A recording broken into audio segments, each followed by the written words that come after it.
All right, shifting our focus, a new global report has put India's wealth divide back in focus.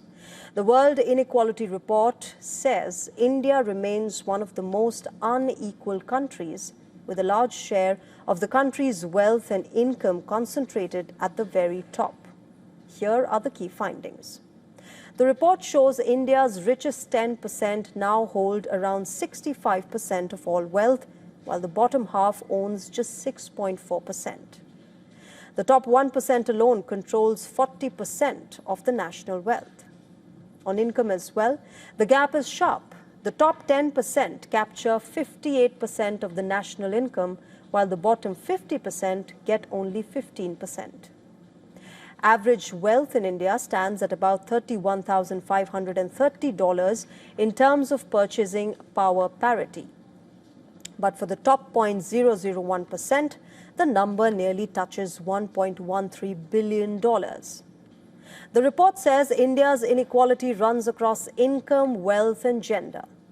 Average income per person is about $6,984, but women earn just 61% of men for paid work, and only 32% when unpaid care work is counted.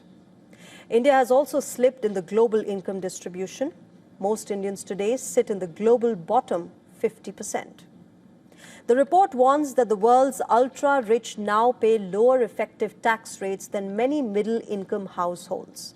It calls for higher taxation at the top and stronger public spending on health, education, and social support to reduce the gap.